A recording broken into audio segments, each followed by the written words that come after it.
ह्या शंकरपाळ्या बघा, ह्यांना किती लेयर्स आहेत ते, आणि अगदी सहज तुटतायत, एवढ्या खुसखुशीत आहेत। अशा शंकरपाळ्या तुम्हाला सुद्धा बनवायच्या असतील तर ही रेसिपी अगदी शेवटपर्यंत बघा, कारण ह्यामध्ये योग्य प्रमाणासहित योग्य टिप्स सुद्धा दिलेल्या आहेत। त्या जर तुम्ही सुद्धा फॉलो केल्या तर तुमच्या सुद्धा शंकरपाळ्या अशाच मस्त खुसखुशीत बनतील। शंकरपाळी बनवण्यासाठी एकाच मापाचा वापर करायचा आहे।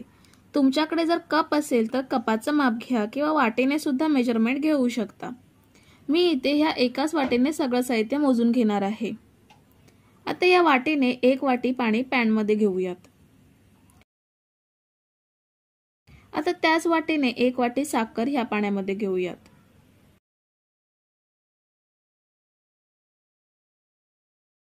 थोड्याच वेळात पाण्याला उकळी आली आहे। आता त्याच वाटीने पाण्यात 1 वाटी तूप घेऊयात। आता चमच्याने ढवळून साखर, पाणी आणि तूप एकजीव करून घ्यायचा आहे। ह्यामुळे काय होतं, तिन्ही जिन्नस एकजीव होऊन मेजरमेंट समान घेतल्यामुळे शंकरपाळी मस्त खुसखुशीत बनते। आणि ह्यामध्ये पाणी वापरल्यामुळे शंकरपाळी बराच वेळ टिकते। ह्या उलट जर तुम्ही पाण्याऐवजी दूध वापरलात तर ते शंकरपाळ्या कालांतराने खवट होतात। आता साखर विरघळली, आपल्याला ह्याचा पाक करायचा नाही, फक्त साखर विरघळून घ्यायची होती। आता गॅस बंद करायचा आणि हे बनवलेलं मिश्रण एका भांड्यात ओतून थंड करून घेऊयात। मिश्रण या भांड्यामध्ये ओतून थंड करून घेतलंय। आता त्याच सेम वाटीने 6 वाटी मैदा घ्यायचा आहे, पण सगळा मैदा एकदाच घ्यायचा नाहीये, थोडा थोडा करून घ्यायचा आहे। मैदा ओतून आधी चमच्याने ढवळून घेऊयात, मग थोडं थोडं करून मैदा घ्यायचा आणि हाताने गोळा बनवून घ्यायचा आहे।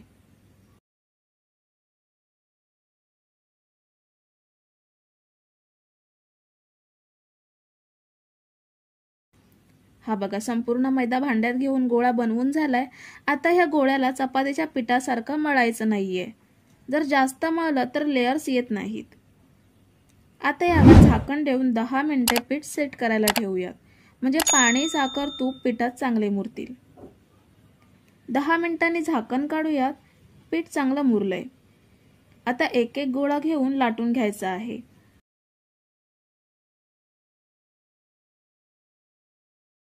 आपल्याला हे पीठ न लावता लाटून घ्यायचं आहे। ह्याची जाड पोळी लाटायची आहे, पातळ लाटायची नाहीये। पोळी लाटून झाल्यावर मी चौकोनी आकारात शंकरपाळ्या बनवणार आहे, म्हणून मी या पिठाच्या साइड कट करून चौकोन बनवून घेते, म्हणजे शंकरपाळ्या कट करायला इझी जातात। आता जेवढा लहान मोठ्या आकारात शंकरपाळ्या पाहिजे तेवढ्या कापून घ्यायच्या।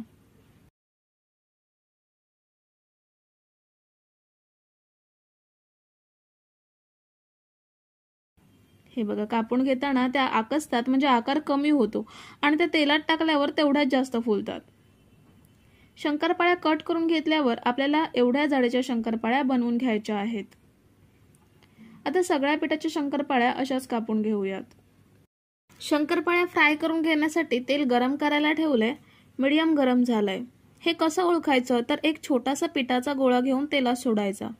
तो लगेच वरती आला नाहीये, पण त्याला बुडबुडे येत आहेत, म्हणजे आपलं तेल शंकरपाळी तळण्यासाठी परफेक्ट गरम झालंय। तर आता ह्या तेलात शंकरपाळी सोडूयात। आता गॅसची फ्लेम पूर्ण स्लो करायची।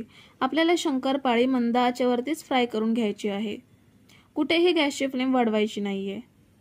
तेलात सोडल्यावरती शंकरपाळीला अजिबात झारा लावायचा नाही, नाहीतर त्या तेलात विरघळतील। मंद आचेवरती शंकरपाळी फ्राय व्हायला टाइम लागतो, पण शंकरपाळी खूप छान बनते। आता याला हलका सोनेरी रंग आलाय, तेल निथळून काढून घेऊयात।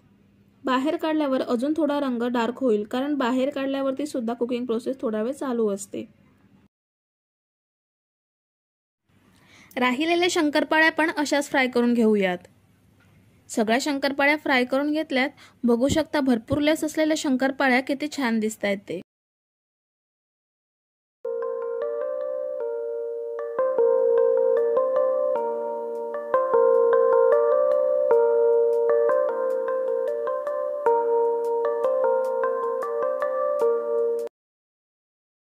तर चकली बनवण्यासाठी सर्वात आधी आपल्याला मिक्सर जारमध्ये 1 वाटी फुटाण्याची डाळ घ्यायची आहे। काही भागात याला डाळवं सुद्धा म्हणतात। आपण ही डाळ चिवड्यामध्ये सुद्धा वापरतो। ही डाळ मिक्सरला दळून आपण पीठ करून घेऊयात। ही बघा, आपण ही डाळ छान अशी दळून घेतली आहे। ह्याप्रमाणे बारीक पावडर बनवून घ्यायची आहे। आता हे डाळव्याचं पीठ आपण मिक्सिंग बाउलमध्ये ट्रान्सफर करूयात। डाळव्याचं पीठ मिक्सिंग बाउलमध्ये घेताना चाळून घ्यायचं आहे। ह्यामुळे पिठामधले जाड कण किंवा डाळ असेल तर ते सेपरेट होते।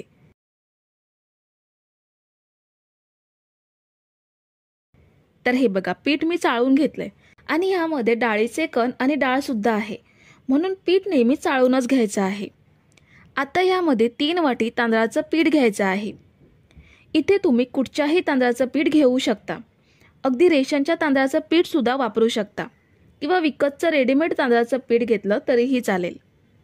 आता ह्यामध्ये आपण मसाले घेऊयात। पाव चमचा हळद घ्यायची आहे। 1 चमचा लाल मिरची पावडर घेऊयात। तुमच्याकडे जर काश्मीरी लाल मिरची पावडर असेल तर ती अवश्य वापरा, कारण त्याने चकलीला रंग खूप छान येतो। पाव चमचा हिंग घ्यायचा आहे। अर्धा चमचा धने पावडर घेऊयात। 1 चमचा ओवा घ्यायचा आहे। 2 चमचे पांढरे तीळ घेऊयात आणि चवीनुसार मीठ घ्यायचं आहे। हे सगळं सुकं साहित्य आपण मिक्स करून घेऊयात। ह्यामध्ये घेतलेले सगळे मसाले आपण या पोहे खायच्या चमच्याने घेतलेले आहेत।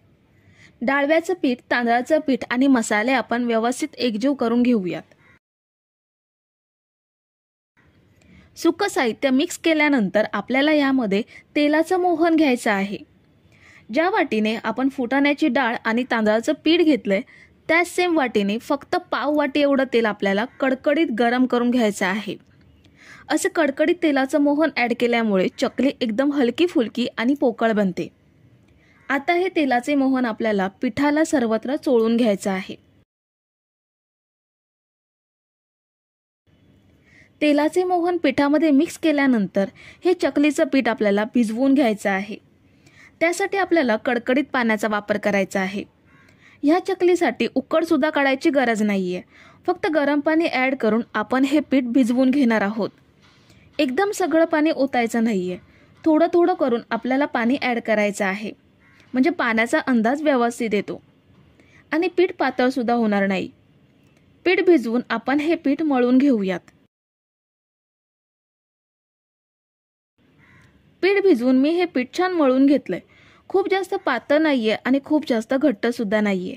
आता हे पीठ आपल्याला 15 मिनिटं असंच झाकून ठेवायचं आहे, म्हणजे पीठ छान सेट होईल आणि मसाले सुद्धा पिठामध्ये छान मुरले जातील। 15 मिनिटे आपण हे पीठ सेट करून घेतलंय। पहिल्यापेक्षा पीठ थोडं घट्ट होतं। पीठ थोडंसं हाताने मळून सैल करून घ्यायचं किंवा खूप जास्त कडक झालं असेल तर थोडासा पाण्याचा हात लावून मळून घ्यायचं। थोडं थोडं पीठ आपण साच्यामध्ये भरून घेऊयात। साच्यामध्ये भरण्यापूर्वी साच्याला तेल लावून घ्यायचं, म्हणजे पीठ पटपट पुढे सरकतं। साचा बंद करूयात आणि आता चकली पाडून घेऊयात। पहिला छोटासा गोल करून चकलीचे वेढे घालून चकली तयार करूयात। मी इथे 4 वेड्यांची चकली बनवून घेतली आहे। तुम्ही आवडीनुसार कमी जास्त आकारात चकली पाडून घेऊ शकता। ही चकली आपण अगदी सहज हाताळू शकतो। दुसरी चकली सुद्धा अशीच तयार करून घेऊयात। इथे एक टीप लक्षात ठेवा, जर चकली पाडताना चकली तुटत असेल तर पीठ पुन्हा मळून घ्यायचं आणि साच्यामध्ये भरून चकली पाडायची, ह्यामुळे चकली अजिबात तुटणार नाही। आता या चकली आपण तळून घेऊयात। तेल आपल्याला मीडियम गरम करून घ्यायचं आहे आणि त्यानंतर चकल्या तेलात सोडायच्या। चकली आपल्याला मध्यम आचेवरती म्हणजे मीडियम फ्लेमवरतीच तळून घ्यायची आहे। लो फ्लेमवरती चकली तेलात सोडली तर ती तेलात विरघळू शकते आणि हाय फ्लेमवरती चकल्या तळल्या तर त्या आतून कच्च्या राहण्याची शक्यता असते, म्हणून चकली शक्यतो मीडियम गॅसवरतीच फ्राय करून घ्यायची आहे। ह्यामुळे चकली तेलकट सुद्धा होणार नाही। तुम्ही जर इथेपर्यंत रेसिपी बघताय तर तुम्हाला एक विनंती आहे की व्हिडिओला एक लाईक जरूर करा। तर आपण ही चकली परतून परतून छान लालसर रंगात फ्राय करून घेतली आहे। आता यात तेल निथळून काढून घेऊयात आणि बाकीच्या चकली सुद्धा अशाच फ्राय करून घेऊयात। तर आपण सगळ्या चकल्या फ्राय करून घेतल्यात। खूप छान काटेरी चकल्या तयार झाल्यात। खायला सुद्धा ह्या चकल्या अप्रतिम लागतात आणि महत्त्वाचं म्हणजे संपेपर्यंत कुरकुरीत राहतात। फक्त या एखाद्या हवाबंद डब्यामध्ये साठवून ठेवा, महिनाभर जशाच्या तशा राहतात।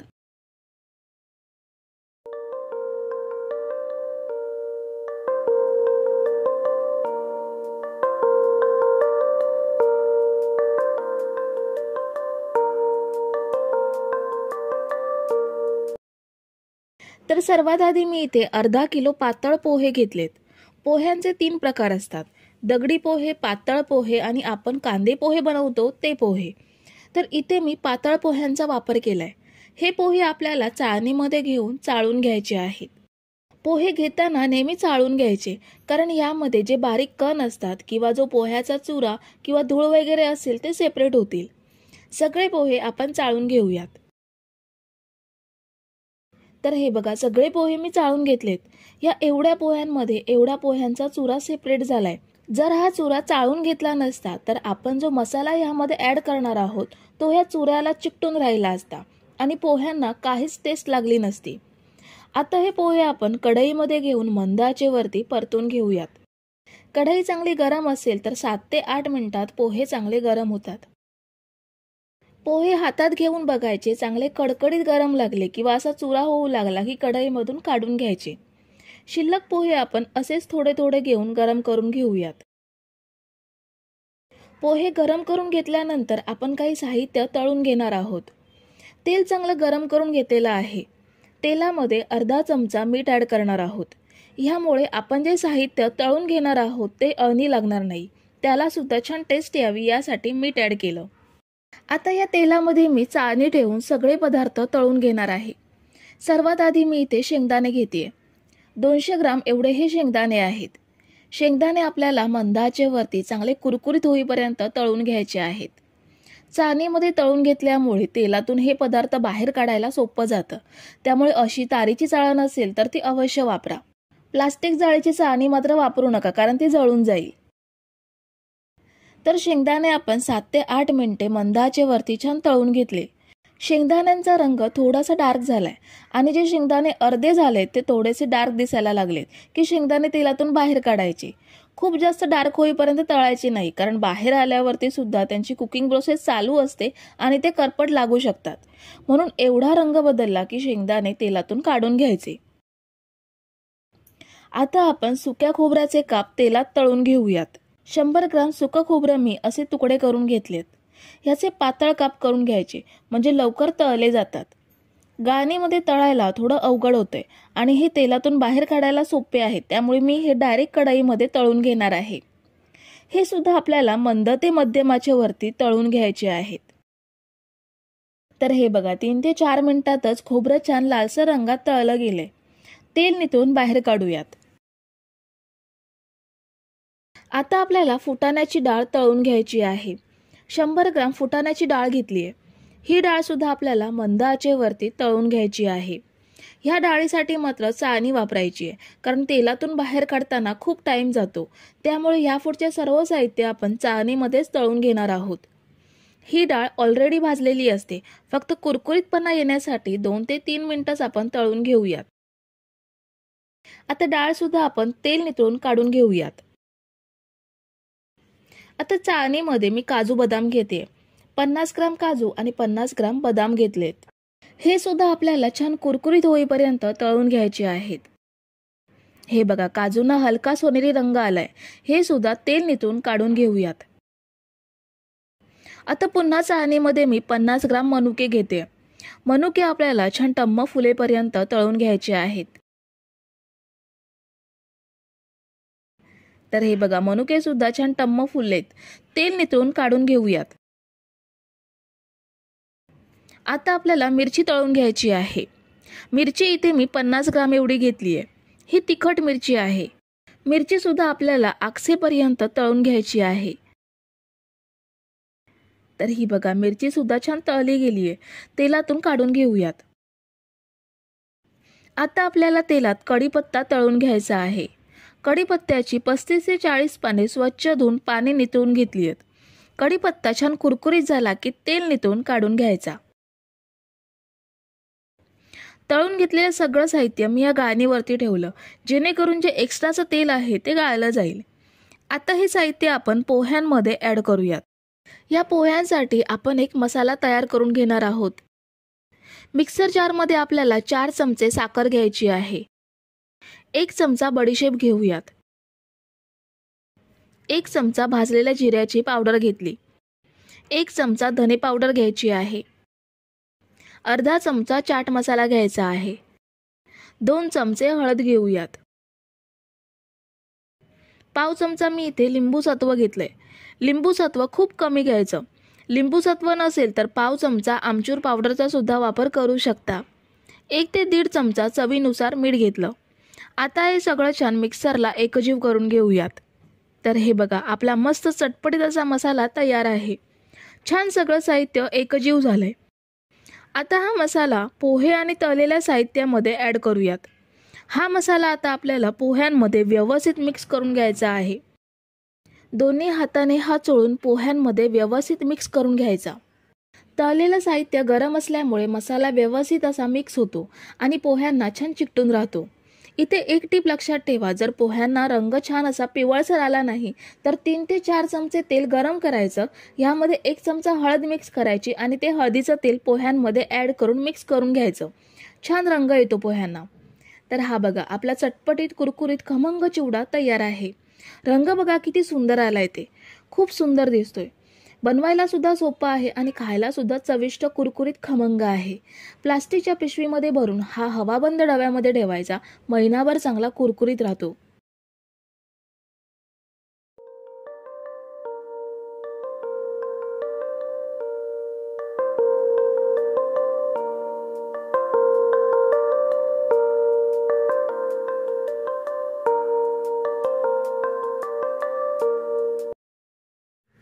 तर लाडू बनवण्यासाठी सर्वात आधी आपण फुटाण्याची डाळ पॅनमध्ये घेऊयात.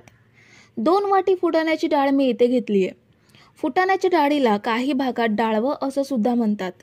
किराणा मालाच्या दुकानात ही डाळ सहज उपलब्ध असते. डाळ आपण मंद ते मध्यम आचेवरती भाजून घेणार आहोत. ही फुटाण्याची डाळ ऑलरेडी भाजलेली असते, पण लाडूंना थोडा खमंगपणा येण्यासाठी आणि डाळीला कुरकुरीतपणा येण्यासाठी 3 ते 4 मिनिटे आपण ही डाळ भाजून घेऊयात. अशी थोडा वेळ डाळ भाजून घेतली की मिक्सरला याची पावडर अगदी सहज तयार होते आणि पीठ पुन्हा भाजावं लागत नाही. डाळ अजिबात जळू द्यायची नाही. सतत हलवत डाळ आपण भाजून घेऊयात. तर इथे साधारण 3 मिनिटं झाली आहेत. डाळ हातात घेऊन बघूयात. डाळ साधारण गरम झाली आहे. हाताला चटका बसेल एवढी गरम झाली नाहीये. अजून साधारण मिनिटभर ही डाळ भाजून घेऊयात. तर मी इथे पूर्ण 4 मिनिटं डाळ भाजून घेतली आहे. हाताला चटका सुद्धा लागतोय, म्हणजे डाळ चांगली गरम झाली आहे. आता गॅस बंद करूयात आणि ही एका प्लेटमध्ये काढून घेऊयात. डाळ आपल्याला पूर्णपणे थंड करून घ्यायची आहे. डाळ थंड होईपर्यंत आपण पिठी साखर तयार करून घेऊयात. 2 वाटी फुटाण्याची डाळ घेतली आहे, त्यासाठी 1 वाटी आपल्याला साखर घ्यायची आहे. साखरेची आपल्याला एकदम बारीक पावडर बनवून घ्यायची आहे. तर ही बघा, आपण साखर एकदम बारीक पावडर बनवून घेतली आहे. आता ही एका भांड्यात काढून घेऊयात. साखर भांड्यात ओतताना डायरेक्ट ओतायची नाहीये, तर आपण ही पिठी साखर चाळून घेणार आहोत. पिठी साखर चाळून घ्यायची, कारण कधी कधी यामध्ये अख्खी साखर राहू शकते. तर पिठी साखर आपण पूर्णपणे चाळून घेतली आहे. जर तुमच्याकडे विकतची पिठी साखर असेल तर ती सुद्धा तुम्ही इथे घेऊ शकता. आता आपण जी डाळ भाजून घेतली आहे ती पूर्णपणे थंड झाली आहे. ही डाळ मिक्सर जारमध्ये घेऊन ह्याची सुद्धा आपल्याला बारीक पावडर बनवून घ्यायची आहे. तुमच्याकडे जर लहान भांडं असेल तर 2 बॅचमध्ये डाळ बारीक करून घेऊ शकता किंवा ह्याप्रमाणे एकत्र डाळ बारीक करून घेऊ शकता. तर मी ही डाळ मिक्सरला फिरवून त्याची बारीक पावडर बनवून घेतली आहे. बघू शकता, खूप छान बारीक पावडर तयार झाली आहे.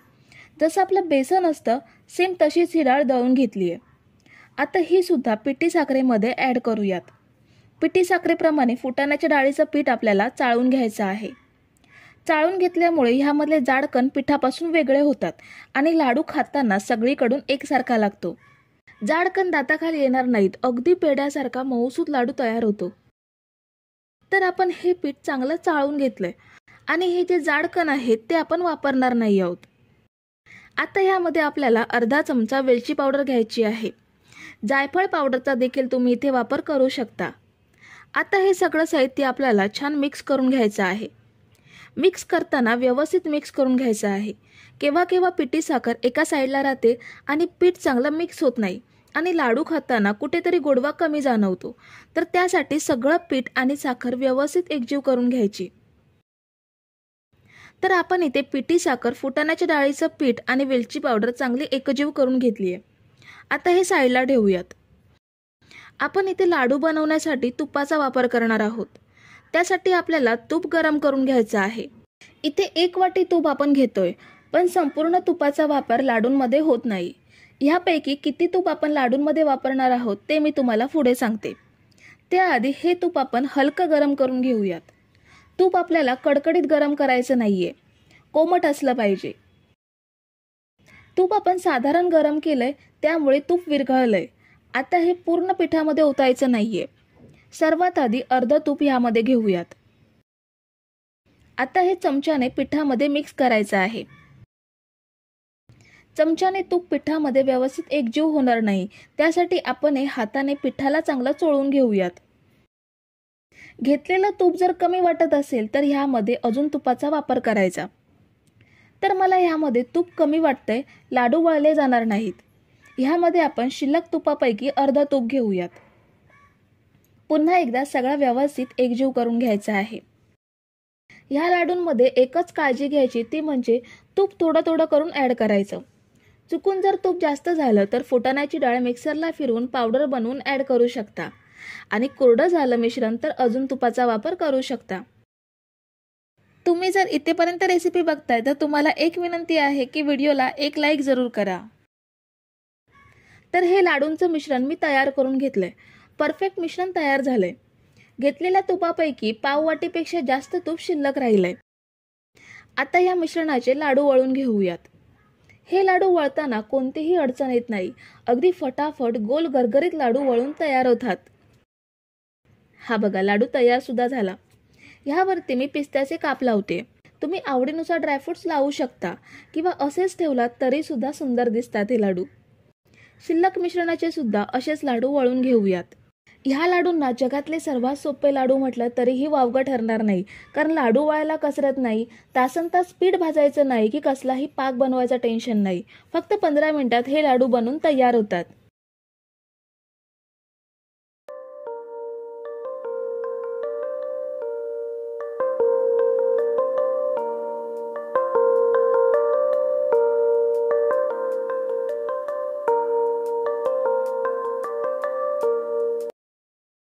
तर सर्वात आधी आपल्याला खोलगट पॅनमध्ये 2 वाटी बारीक रवा घ्यायचा आहे, ज्याला आपण चिरोटी रवा किंवा जो 0 साईजचा रवा असतो तो रवा घेतलाय. आता हा रवा आपण मंद ते मध्यम आचेवरती सतत ढवळत भाजून घेऊयात. रवा आपण कोरडाच भाजून घेणार आहोत.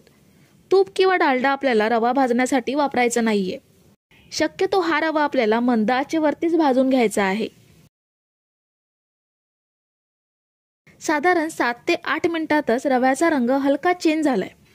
आणि जर तुम्हाला सुगंधावरून समजत असेल तर अगदी सहज समजू शकता की रवा भाजलाय की नाही ते. पण हा रवा भाजण्यासाठी 7 ते 8 मिनिटं पुरेशी आहेत. गॅस बंद करूयात आणि रवा एका प्लेटमध्ये काढून पूर्णपणे थंड करून घेऊयात. तर रवा मी पूर्णपणे थंड करून घेतलाय. आता हा आपल्याला मिक्सर जारमध्ये घेऊन दळून घ्यायचा आहे. रवा आपण 0 साईजचा घेतलाय तरी सुद्धा आपल्याला हा अजून थोडासा बारीक दळून घ्यायचा आहे. हा बघा, असा छान बारीक दळून घ्यायचा. आता हा एका भांड्यात ट्रान्सफर करूयात. जो शिल्लक राहिलेला रवा आहे तो सुद्धा दळून घ्यायचा आहे. शिल्लक रवा सुद्धा दळून घेतलाय. आता आपल्याला लाडूंसाठी लागणारी साखर दळून घ्यायची आहे. मिक्सर जारमध्ये 1 वाटी साखर घेऊयात. जेवढा रवा घेतलाय त्याच्या निम्मे आपल्याला साखर घ्यायची आहे. 2 वाटी रवा घेतला त्यासाठी 1 वाटी साखर पुरेशी होते. 4 ते 5 वेलची साखरेसोबत दळून घेऊयात किंवा वेलची पावडर असेल तर ती तुम्ही डायरेक्ट घेऊ शकता. साखर दळून घेऊयात. ही बघा, साखर सुद्धा छान दळून घेतली आहे. ही सुद्धा रव्यामध्ये ऍड करूयात.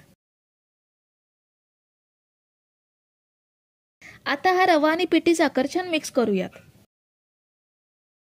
रवा आणि पिठी साखर आपण व्यवस्थित एकजीव करून घेतली आहे. आता यामध्ये आपल्याला तूप ऍड करायचं आहे. तूप आपण गरम करून घेणार आहोत. 2 वाटी रव्यासाठी अर्धी वाटी तूप घ्यायचं आहे. रवा लाडूसाठी घेतलेलं प्रमाण सुद्धा एकदम सोपं लक्षात राहणार आहे. 2 वाटी रवा, 1 वाटी साखर आणि अर्धी वाटी तूप. तूप आपण गरम करून घेऊयात. किती गरम करायचं ते मी तुम्हाला सांगते. गॅसवरती गरम करत ठेवल्यावर ह्यामध्ये 2 चमचे काजूचे तुकडे ॲड करायचे आणि 2 चमचे मी मनुका घेतले आहेत. सुका मेवा तुमच्या आवडीनुसार घेऊ शकता. सुका मेवा चमच्याने ढवळून घ्यायचा. साधारण 1 मिनिटातच तूप गरम होतं. मनुका अशा टम्म फुलल्या की गॅस बंद करायचा. मनुका टम्म फुलेपर्यंतच आपल्याला तूप गरम करून घ्यायचं आहे. आता हे गरम तूप रव्यामध्ये ॲड करूयात आणि रव्यामध्ये आपल्याला हे छान मिक्स करून घ्यायचं आहे. तुम्ही जर इथेपर्यंत रेसिपी बघताय तर तुम्हाला एक विनंती आहे की व्हिडिओला एक लाईक जरूर करा. मिक्स केल्यानंतर ह्याचे आपण लाडू वळून घेऊयात. तूप आपण कडकडीत गरम केलं नव्हतं, त्यामुळे अगदी सहज लाडू वळू शकतो किंवा तुम्ही पूर्णपणे थंड करून सुद्धा लाडू वळू शकता. अगदी सहज लाडू वळले जातात. हा बघा किती सुंदर लाडू तयार झालाय. अगदी जिभेवर पटकन विरघळतील असे लाडू तयार होतात. बाकीचे लाडू पण आपण असेच वळून घेऊयात. तर हे बघा मी सगळे लाडू पटकन वळून घेतलेत. आहे की नाही एकदम सोपी पद्धत आवडली असेल तर मला कमेंट करून नक्की सांगा.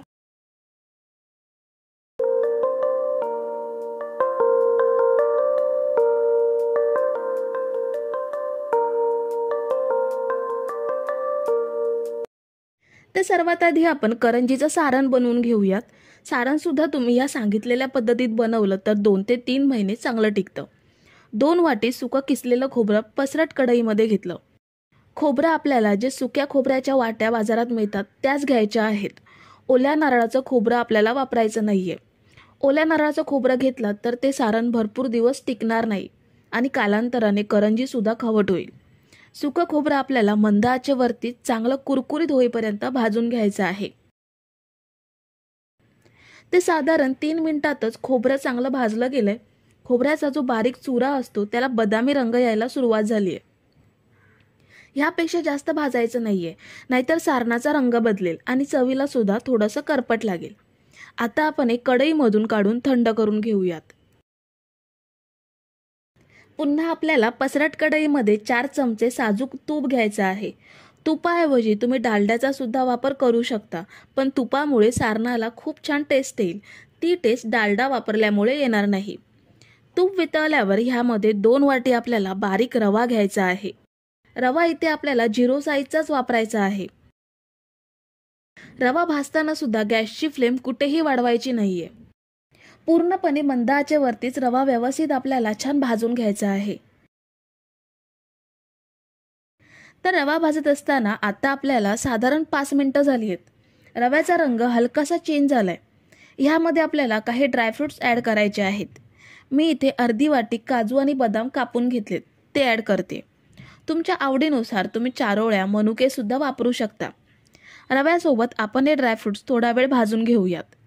रव्यासोबत ड्रायफ्रुट्स भाजून घेतले की चांगले भाजले जातात. आपल्याला सेपरेट भाजावे लागत नाही. फक्त रवा आधी थोडासा भाजून घेतला की नंतर हे ड्रायफ्रुट्स ह्यामध्ये ॲड करून थोडा वेळ भाजून घ्यायचे. ड्रायफ्रुट्स मी मोठ्या आकारातच कापून घेतलेत, त्यामुळे तुम्हाला वाटत असेल की करंजी फाटली जाईल तर तसं अजिबातच होणार नाही, कारण आपण आज एका विशिष्ट पद्धतीत पीठ मळून घेणार आहोत. तर आता ड्रायफ्रुट्स घातल्यानंतर रवा अजून 5 मिनिटं भाजून घेतलाय. ह्याला छान हलका बदामी रंग आलाय. आता आपण हा रवा कढईमधून काढून घेऊयात. भाजलेलं खोबरं काढलेल्या भांड्यातच आपल्याला रवा देखील काढायचा आहे. खोबरं आणि रवा पूर्णपणे थंड करून घेऊयात आणि त्यानंतरच यामध्ये आपल्याला साखर ॲड करायची आहे. तर मी खोबरं आणि रवा पूर्णपणे थंड करून घेतलाय.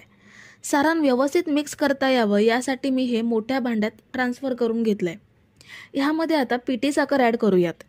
ज्या वाटीने खोबरा आणि रवा घेतला त्याच सेम वाटीने 2 वाटी पिठी साखर घ्यायची आहे. साखर शक्यतो घरीच दळून घ्यायची, म्हणजे आपण घरी बनवतो ती पिठी साखर फ्रेश असते आणि त्यामुळे सारण सुद्धा बराच काळ फ्रेश राहतं. 1/4 चमचा मी इथं वेलची पावडर ॲड करते, म्हणजे पूर्ण 1 चमचा आणि अजून पाव चमचा. तुम्ही यामध्ये आवडीनुसार जायफळ पावडरचा सुद्धा वापर करू शकता. सगळं साहित्य व्यवस्थित मिक्स करूयात. हे बघा आपलं 2 ते 3 महिने टिकणारं सारण तयार आहे. हे तुम्ही हवाबंद डब्यात ठेवलं तर 2 महिने अजिबात खराब होत नाही आणि फ्रीजमध्ये ठेवलात तर 3 महिने चांगलं टिकतं. आता आपण करंजीसाठी पीठ मळून घेऊयात. परातीमध्ये आपण 4 वाटी मैदा घेऊयात. वजनी हा मैदा अर्धा किलो एवढा आहे. कुठच्याही वाटीने 4 वाटी भरेल अशी वाटी घ्यायची आणि सगळं साहित्य ह्या एकाच वाटीने घ्यायचं आहे. मैदा घेतल्यानंतर ह्यामध्ये त्याच सेम वाटीने अर्धी वाटी बारीक रवा घेऊयात. इथे सुद्धा जो 0 साईजचा रवा असतो तोच रवा घेतलाय. चवीनुसार अर्धा चमचा मीठ घेऊयात. आता हे सगळं सुकं साहित्य व्यवस्थित मिक्स करून घ्यायचं आहे. रवा घातल्यामुळे आपली जी करंजी आहे ती अगदी मस्त संपेपर्यंत खुसखुशीत राहते. सगळं सुकं साहित्य मिक्स केल्यानंतर ह्यामध्ये आपल्याला महत्त्वाचा पदार्थ ॲड करायचा आहे. ज्या वाटीने आपण मैदा आणि रवा मोजून घेतलाय त्याच सेम वाटीने आपल्याला बरोबर अर्धी वाटी तूप कडकडीत गरम करून घ्यायचं आहे. तूप गरम करताना हलका हलका धूर यायला लागला की गॅस बंद करायचा आणि हे कडकडीत असं तुपाचं मोहन पिठामध्ये ॲड करायचं. तूप कडकडीत गरम करून ॲड केल्यामुळे मैदा अगदी हलका होतो आणि करंजी खुसखुशीत व्हायला मदत होते. सुरुवातीला तूप गरम असल्यामुळे आपण चमच्याने मिक्स करून घेतलं. आता आपल्याला हे हाताने पिठामध्ये ह्याप्रमाणे मिक्स करून घ्यायचं आहे. तुम्हाला सांगितलेलं प्रमाण अगदी परफेक्ट आहे. 4 वाटी मैदा, त्यासाठी अर्धी वाटी बारीक रवा, चवीनुसार मीठ आणि अर्धी वाटी कडकडीत गरम करून घेतलेलं तूप. ह्यामुळे करंजी छान खुसखुशीत होते आणि संपेपर्यंत तशीच राहते, अजिबात नरम पडत नाही. तूप पिठामध्ये मिक्स केल्यानंतर पिठाची घट्टसर मूठ वळली जाते, म्हणजे तुपाचं परफेक्ट मोहन आपण पिठामध्ये मिक्स केलंय. आता ह्यामध्ये आपल्याला थोडं थोडं पाणी घेऊन पीठ भिजवून घ्यायचं आहे. इथे पीठ भिजवायला जास्त पाणी लागत नाही. थोडं थोडं पाणी घेऊन पीठ भिजवून घेऊयात. पीठ आपल्याला चपातीच्या पिठाप्रमाणे अजिबात मऊसर मळून घ्यायचं नाहीये, तर चपातीच्या पिठापेक्षा किंचित घट्टसरच हे पीठ आपल्याला मळून घ्यायचं आहे. पाण्याचं प्रमाण पिठामध्ये जास्त झालं तर करंजी कालांतराने मऊ पडू शकते, म्हणून किंचितसं हे पीठ घट्टसरच असलं पाहिजे. तर हे बघा, पीठ मी छान असं मळून घेतलंय. चपातीच्या पिठापेक्षा थोडंसं घट्ट आहे. हे पीठ आता आपण 15 मिनिटं झाकून ठेवूयात, म्हणजे छान सेट होईल.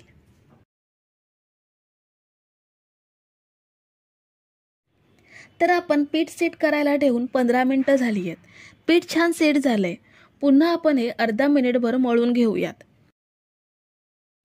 अर्धा मिनिट मळून घेतल्यानंतर ह्याचे आपल्याला लहान लहान गोळे बनवून घ्यायचे आहेत. एक एक गोळा घेऊन सुका मैदा पसरवून पारी लाटून घेऊयात. खूप जास्त पातळ देखील नाही आणि खूप जास्त जाड सुद्धा पारी करायची नाहीये. मध्यम जाडीची पारी आपण लाटून घेऊयात. करंज्या एकसारख्या समान आकाराच्या बनण्यासाठी इथे मी तुम्हाला एक ट्रिक सांगते. कुठचंही एक डब्याचं झाकण घ्यायचं आणि जशी पुरी आपण कापून घेतो तशीच ही पारी सुद्धा कापून घ्यायची आहे, म्हणजे आपल्या सगळ्या करंज्या एकसारख्या तयार होतील. आता यामध्ये सारण भरून घेऊयात. पूर्णपणे काठोकाठ आपल्याला ही करंजी भरून घ्यायची आहे. ह्याप्रमाणे हात ठेवला तर कडांना सारण लागणार नाही आणि करंजीच्या कडा तेलात सुटणार देखील नाहीत. करंजीच्या कडांना पाणी लावून घेऊयात. तुम्ही दूध सुद्धा वापरू शकता.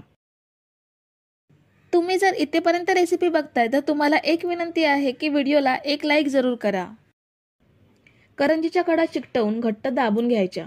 व्हिडिओमध्ये दाखवते त्याप्रमाणे करंजीच्या कडा घट्टसर दाबून घ्यायच्या. ह्यामुळे तेलात सोडल्यावर देखील करंजीच्या कडा सुटणार नाहीत. कटरने कडा कापूयात. हे बघा, आपली गुबगुबीत पूर्ण काठोकाठ भरलेली करंजी तयार आहे. ह्याप्रमाणे बाकीच्या करंज्या बनवून घेऊयात. करंज्या फ्राय करण्यासाठी मी इथे कढईमध्ये तेल घेतलंय. तेल आपल्याला खूप जास्त कडकडीत गरम करून घ्यायचं नाहीये, मध्यम गरम असलं पाहिजे. करंज्या तळताना गॅसची फ्लेम मंद ते मध्यमच ठेवायची आहे.